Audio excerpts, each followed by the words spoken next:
Critique of Transperancy. Under this heading we discuss the discovery of the unconscious, which, as will be shown, represents a necessary consequence of the modern process of enlightenment. One of the virtually reactionary myths of the 20th century is that Sigmund Freud is the discoverer of the unconscious. The legend of Freud not only falsifies historical truth, but also burdens the history of enlightenment with an absurd and inexplicable asymmetry and retardation in the investigation of the unconscious. How could enlightenment have investigated consciousness critically and empirically without encountering its other side? More about real discovery of the unconsciousness. The beginnings of a systematic treatment of the unconscious are to be found, self-evidently, I am tempted to say, in the classical Age of Enlightenment. As Henry F. Ellenberger has shown, the history of methodically controlled encounters with the unconscious began in the last third of the 18th century. At that time, in the middle of an obscurantist atmosphere, Cagliostro and others, a systematic experimentation with healing through suggestion started and made its first practical breakthrough with Franz Anton Mesmer's alleged animal magnetism. Even if Mesmer's fluidical theory was regarded by his contemporaries and by posterity as a failure. Enlightenment depth psychology was born in 1784, 3 years after Kant's Critique of Pure Reason, when a French aristocrat discovered so-called magnetic sleep, which came to be called hypnosis in the 19th century. The Marquis of Puységur, artillery officer of Strasbourg, pupil of Mesmer, and lord of a large country estate in the village of Buzancy near Soissons, observed, during the philanthropic medical treatment of one of his peasants, a previously unknown manifestation that seemed similar to sleepwalking, and therefore was dubbed artificial somnambulism. This was a state of deep trance in which, paradoxically, a peculiar clairvoyance and power of expression could be observed in the patient, which far exceeded what they were capable of when awake. What was particularly important in all this was the discovery that hypnotized persons proved to be doctors of themselves, in that they could purposefully and clearly name the causes of their sickness, about which they normally would not have been able to say anything at all.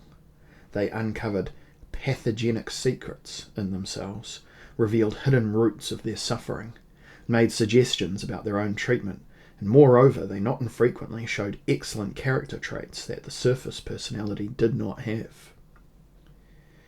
The procedure had a grave disadvantage, for which reason, later Enlightenment tried to repress this more than a century-old episode. After the procedure, the patients had forgotten everything they had experienced.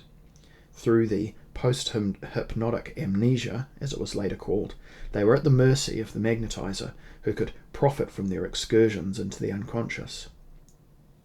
Still in a trance, they had to submit themselves to the healing commands of the magnetizer, who transposed the knowledge he had gained in the session about the patient's problematic into hypnotic instructions. These were supposed to remain effective in the unconscious for the patient's own good. Understandably, later Enlightenment did not want to be involved with such procedures based entirely on authority and trust. After all, psychologically speaking, Enlightenment always meant to advance in the training of mistrust, in the construction of an ego concerned about self-assertion and control of reality.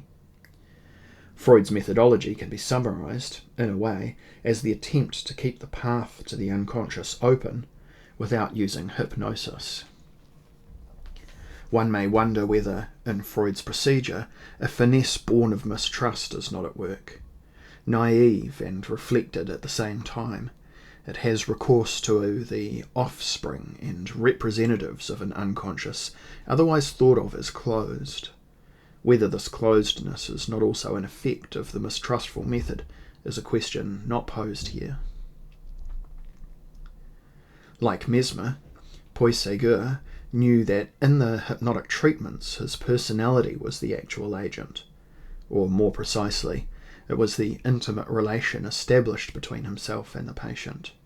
This rapport, in more recent terminology, transference, served as the medium of a methodical and successful depth psychological praxis. This procedure was continually developed and practiced in credible forms at least until the middle of the 19th century. Schopenhauer could still state that this discovery was possibly the most important in the entire history of the human mind, even if it at first posed more puzzles for reason than it resolved. Here was the real breakthrough to a secularized depth psychology that could free its knowledge from the conventional religious and pastoral study of souls, whose psychological competence was in fact confirmed by a non-sacral approach to the unconscious. The uncovering of the unconscious touches on that area in which the counter-intuitions of ancient esoterics meet with the structure of specifically modern knowledge, which in its own way is, in principle, constructed counterintuitively. Of course, in the last instance, both must still seek the connection with direct experience. All this says that, at least since the late 18th century, the illusion of a transparent human self-consciousness has been systematically destroyed. Somnambulant phenomena provide provocative proofs that consciousness does not know everything about itself. In the state of magnetic lucidity, a zone of knowledge speaks that remains inaccessible to surface consciousness. The old rational psychology, with its theory of memoria, of the capacity to remember, is no longer compatible with this view of consciousness. In the process of enlightenment, human beings become more and more deeply involved in the self-evidence of the enigma that there is still something else there. Like an internal gremlin, it manifests itself in such a way that it cannot be directly grasped. If one looks closely, it has already disappeared. It follows consciousness like a shadow, or like its double, which never agrees to an encounter with the first ego, but it constantly follows the first ego without ever revealing its name. Its emotional mode of appearance is the uncanny and the fear of going mad, two themes that are not the exclusive property of romanticism. Hypnosis served the first depth psychology as the royal road to the unconscious. It was with regard to these phenomena that 19th century Enlightenment committed one of its worst mistakes. It misinterpreted the lively interest of reactionary, aristocratic and religious circles in unconscious phenomena as evidence that all this was merely anti-Enlightenment hocus-pocus.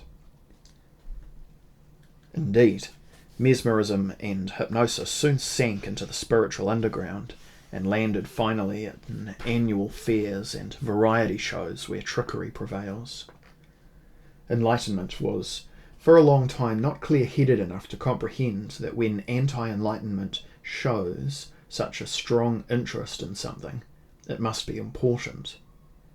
The later religious spiritualism and the carnival occultism were in fact anti-Enlightenment in practice, but only because they obscured the realistic core of the matter, the breakthrough from memoria to the unconsciousness structure, from conscious experience to the unconscious grammar of feelings. From the start, the bourgeois positivistic fraction of Enlightenment was uncomfortable about the unpredictable, subversive dimensions of the new category, the unconscious. With it, the motif of critical self-reflection was introduced into civilization in a way that could not please those who held themselves to be the representatives of civilization. If every ego is underlaid by an unconscious, then that is the end of the self-satisfaction of a consciousness that thinks it knows itself, and thus knows how to value itself. The unconscious touched on the cultural narcissism of all social classes. At the same time, its discovery dissolves the basis of all previous philosophies of consciousness. From now on, the word naivety gains a new, more unfathomable meaning, because the abyss above which it hovers is more clearly seen. Something of this sort must have been in Freud's mind when he composed his oft-quoted aphorism about the 3 mortifications that human self-esteem has had to suffer in the process of modern research. The Copernican revolution, which denied the Earth's place in the centre of the universe. The Darwinian theory of evolution, which included human beings in the chain of animal species and claimed for them precarious kinship with the great apes. And finally, psychoanalysis, which shattered the naive opinion that every ego knows itself best because of its immediate proximity. From now on, everyone is furthest from himself. Under all rationality and all consciousness, there extends a vast space of irrationality and unconscious programming that everywhere interferes deceptively with conscious speech and action. The Freudian concept of rationalization contains an enormous irony. With the title ratio, these explanations and pseudo-justifications are now designated with which consciousness covers up its self-delusions. The rational appears as the lid on private and collective irrationality. Today, the further course, particularly the reorientation of depth psychological research from its beginnings in hypnosis to the interpretation of dreams and a later branching out of various schools of depth psychology, can be assumed to be largely known. Freud designated the dream as his via regia to the unconscious. Through it he developed a technique of reading that later proved useful in many other manifestations, such as neurotic symptoms, sexual disturbances, and artistic creations.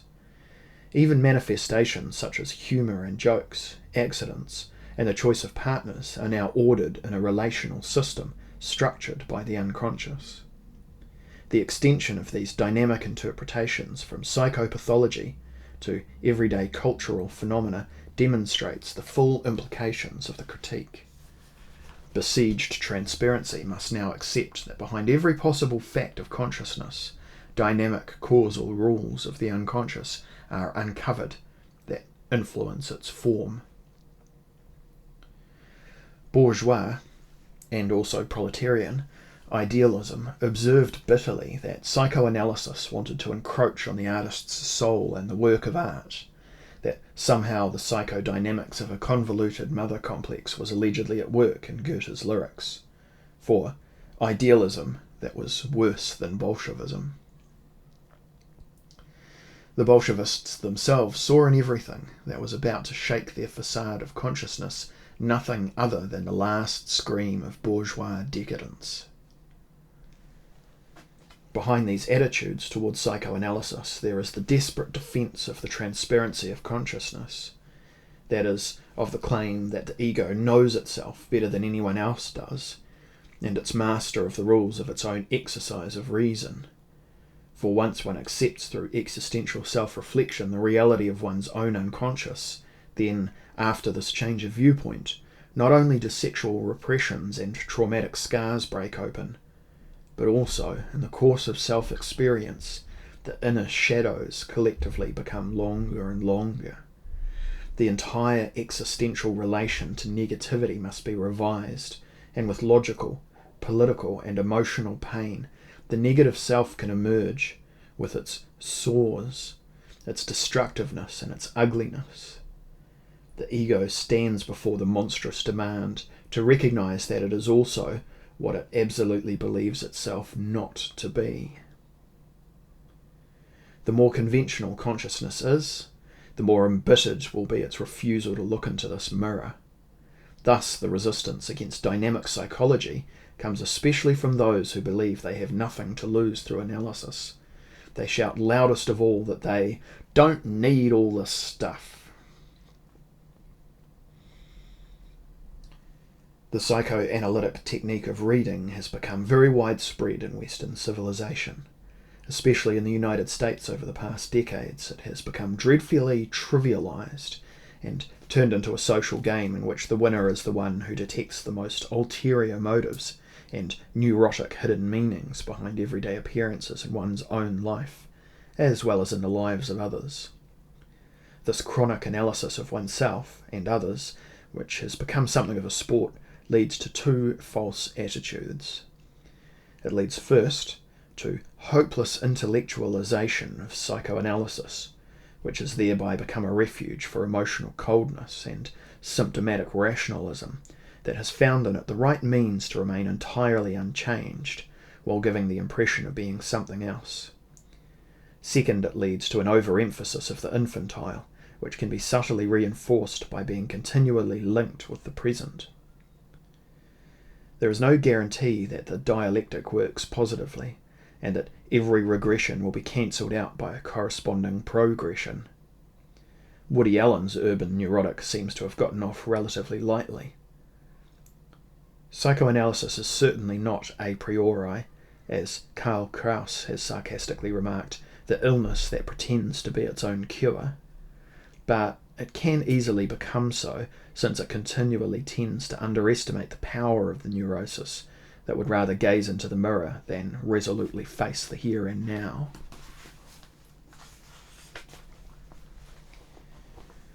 By no means does psychoanalysis encounter everywhere suffering individuals who want to be healed at any cost. Their sufferings fit into a dynamics of self-maintenance in a very complicated way. This dynamics cooperates with the ambivalence of the healing hand that, for its part, can often only be effective when it stands with one foot on the side of the suffering, against which it seems to struggle. Here begins a drawn-out game of artfulness.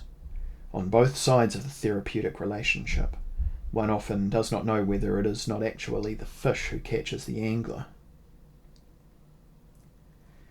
The category of the unconscious, better, of the unconscious structure, is probably the most successful figure of thought in the human sciences of our century.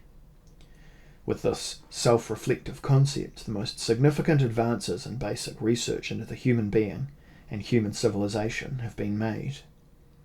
Without this concept, modern anthropology would be just as unthinkable as structural mythology.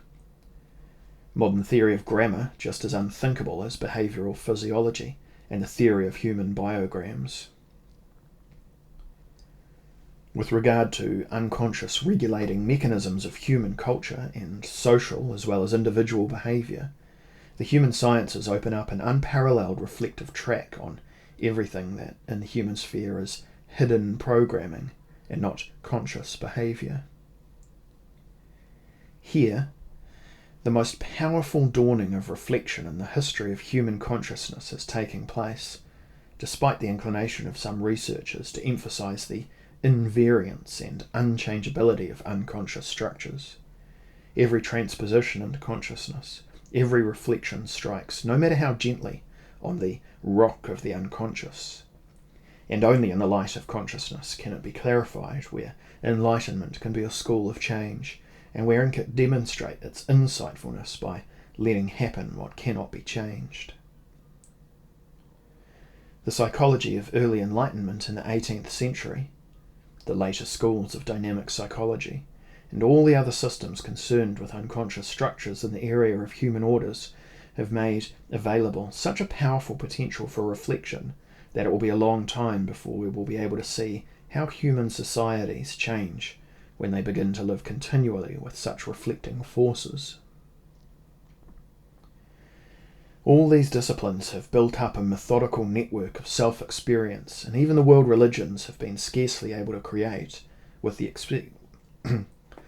exception of those great meditative schools of meta-religiosity, whose aim has been to promote consciousness raising, and that today significantly are approaching the reflective psychologies.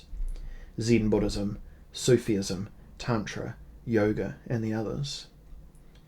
The only question is whether the political central powers and the energies of repression and divisiveness will succeed, on the macro as well as the micro level, in chaining the powers of conscious life that already have been half awakened from slumber. Neoconservatism has long since seen the gathering danger for the repressive capacities of states and capitals. It senses that the time of consciousnesses has come. Its strength lies in the fact that people have, in addition to a realistic fear of war and crisis, a fear of freedom, quoting Eric Fromm, fear of themselves and their own possibilities. It is this fear that makes them listen to the insidious denunciation of the dear ego, Hans Meyer, and of self-realization as egoism, John Paul II during his visit to Germany, particularly in his sermon in Altötting.